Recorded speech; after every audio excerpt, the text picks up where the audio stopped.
A Jewish community of considerable importance had existed in Rome for ages past. How had the Jews established themselves there? Futile question. Where have they not established themselves? It is said that Pompey brought large numbers of Jewish prisoners to Rome. The unity of the Jews, an ancient and characteristic quality of theirs, led the already existent community to purchase their liberty. In the time of Caesar, they even played an important role. Like all great men, Caesar had his whims, and one of them was the Jews. He encouraged them to excess, so that the great Cicero already found cause for complaint. There was again a large increase in their numbers in the time of Augustus, so that by now Rome was full of them. They were, as a matter of fact, expelled from Rome by the Caesar Tiberius for having extorted money from a Roman matron for their temple, but within a short time they were back again. The truth is that they were not so numerous as they were visible. They crowded into the forum at every public assembly. If a favorite of theirs happened to be speaking, they were thrown into such an agitation of joy that the Roman rabble was dragged along in their enthusiasm. But if, as against this, it was an enemy of theirs who ascended the rostrum, then, the heavens defend us, there arose such a tumult, such a sneezing and coughing and whistling and interrupting, that the speaker trembled to attack them publicly. Even the great Cicero was afraid of them, and when he had something bad to say about the Jews, he lowered his voice and spoke in an aside. What a sight they were when one of their favorites came marching in triumph through the gates of Rome and up the Capitol, or when one of their supporters died. What music of lamentation pealed through the city! I remember once seeing them as they received a Jewish deputation from abroad, or it may have been one of their princes who was visiting Rome. It was as though the city was inhabited by nothing but Jews. The streets were aflutter with their gaudy national costumes, donned for the occasion. They led forth in parade their parchment scrolls, which they called their holy books, and the sound of their singing and jubilation deafened the city. I could only wonder that the authorities did not interfere. But all this was in the days of Augustus. Augustus stood by the traditions of Caesar, and therefore by the privileges he had accorded the Jews. That was the time when Rome belonged to them. But the most pernicious influence in Rome was that of the Jewish women. These had insinuated themselves into the highest society, and served the Roman matrons as purveyors of love philters compounded according to secret recipes, amulets, and precious oils. Smooth of tongue, they became secret advisers to the higher Roman circles.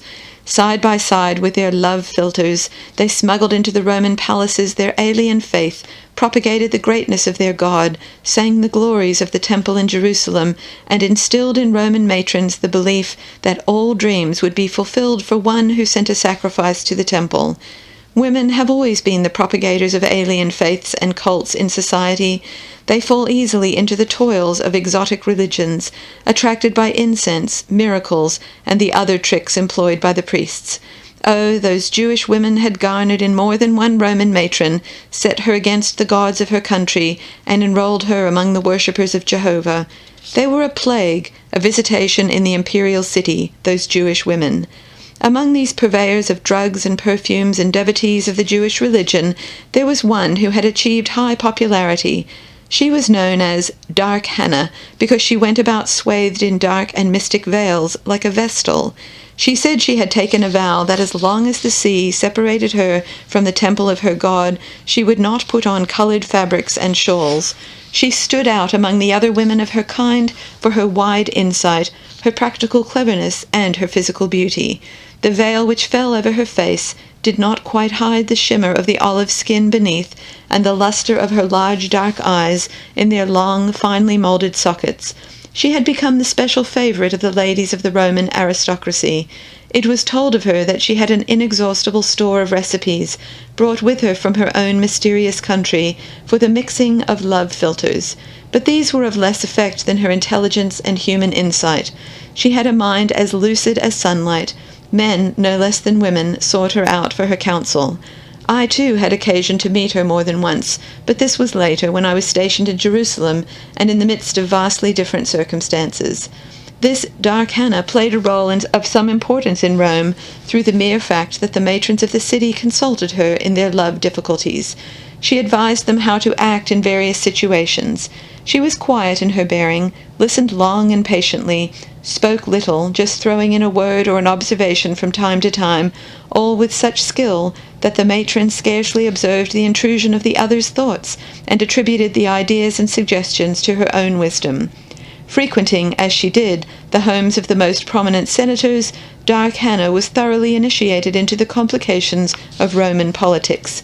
Often she was in possession of facts to which even the senators were not yet privy. The best informed asserted that dark Hannah was an agent of the Jewish Prince Agrippa, who had sent her to Rome to work up good feeling for him at the court in senatorial circles. Dark Hannah had won the confidence of little Claudia, whom she supplied with perfumes, unguents, and potions.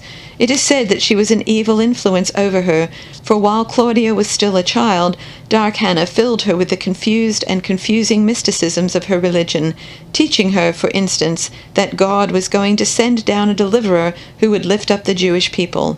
That same bad influence dark Hannah likewise exerted on many Roman matrons, and in particular on a famous beauty who was pursued by all the senators and generals, a certain Poppaea, who later became empress and was secretly converted to the faith of the Jews. Dark Hannah came to Pilate's help. It is said that he made her a definite promise. If she, on her side, would help him to make the match, and he would become procurator of Judea, he, on his side, would treat her people with special consideration. He would, for instance, return the sacred vestments of the high priest, which were being kept in the Antonia fortress.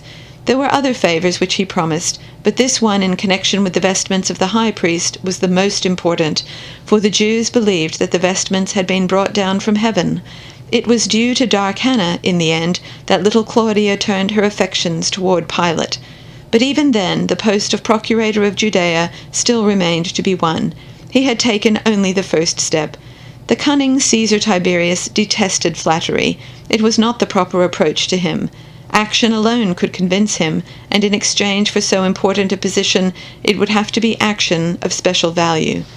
Before long, Pilate found the opportunity to demonstrate his devotion to the Caesar and to win his regard. Germanicus, the general who had fallen out of favor, went to Alexandria. We, his former soldiers, persuaded him to this course. Pontius Pilate insisted that he, Germanicus, should seek somewhere outside of Rome, and preferably in the great city of Alexandria, that field of effectiveness which Tiberius had taken away from him in Rome, and I, following Pilate's lead, took up the argument.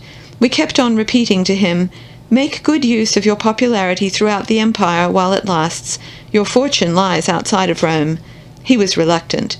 We urged again, "Alexandria is the training ground for the great of Rome." "Yes," he said, "but remember Pompey and Antony, and Caesar too would have been caught in the tangles of Alexandria if it had not been for Herod." We went on talking, and he finally walked into the trap which the subtle Tiberius had prepared for him, Alexandria. And there, in Alexandria, he was, as you know, poisoned by the governor of Syria, on command from Tiberius.